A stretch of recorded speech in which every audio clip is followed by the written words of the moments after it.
ರಾಜ್ಯದಲ್ಲಿ ಇದೀಗ ಉಪಚುನಾವಣೆಯ ಒಂದು ಟೆನ್ಷನ್ ಜಾಸ್ತಿ ಆಗ್ತಿದೆ. Mini ವಾರ್ನ tension. ಲೋಕಸಭೆ ಉಪಚುನಾವಣೆಯ ಬಗ್ಗೆ ಪಕ್ಷಗಳ ಅಪಸ್ವರ ಒಲ್ಲದ ಮನಸ್ಸಿನಿಂದಲೇ ಚುನಾವಣೆಗೆ ಪಕ್ಷಗಳ ತಯಾರಿ ಆಗ್ತಾ ಇದೆ.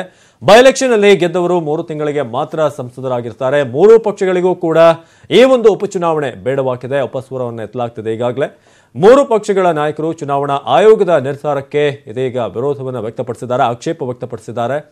ಚುನಾವಣೆ ಬೇಡವೇ ಬೇಡ ಅಂತ ನಾಯಕರು ಈಗ ಹೇಳ್ತಾ ಇರೋದು.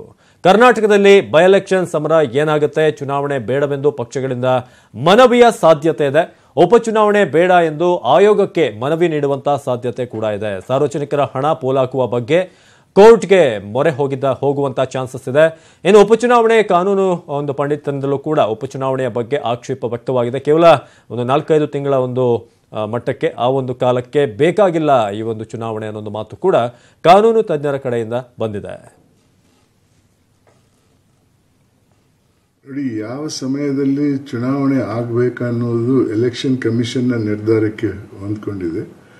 ಎಲೆಕ್ಷನ್ ಕಮಿಷನ್ನವರು ಅದನ್ನ ಯಾವುದೇ ರೀತಿಯಲ್ಲಿ ತಪ್ಪು ದಾರಿಗೆ ಹೋಗದೆ ಒಂದು ರೀಸನಬಲ್ ಕನ್ಸ್ಟ್ರಕ್ಷನ್ನಲ್ಲಿ ಚುನಾವಣೆ ನಡೀಬೇಕಂದ್ರೆ ಅದು ಅವ್ರಿಗೆ ಬಿಟ್ಟದ್ದು. ಅದನ್ನ ವಿರೋಧಿಸಕ್ಕೆ ಸಾಧ್ಯವಿಲ್ಲ.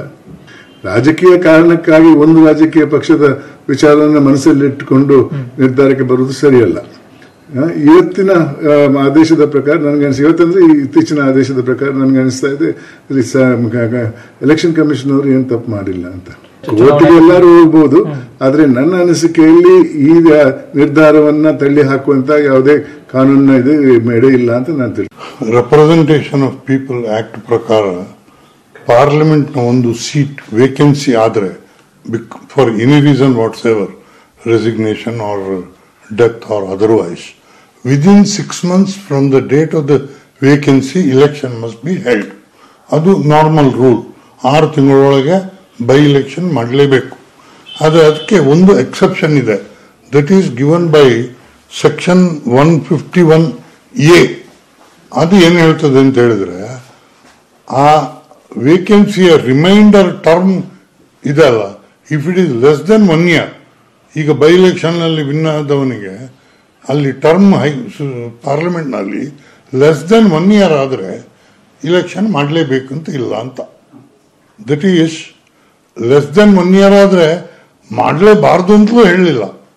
ಬಟ್ ಲಾ ಏನು ಕಂಪಲ್ಸರಿ ಹೇಳ್ತದೆ ವಿದಿನ್ 6 months ಮಾಡಲೇಬೇಕು ಅಂತ, ಅದು ಅಪ್ಲೈ ಆಗೋದಿಲ್ಲ. ಯಾಕೆಂತ ಹೇಳಿದ್ರೆ ಅಲ್ಲಿ remainder of the term is less than 1 year.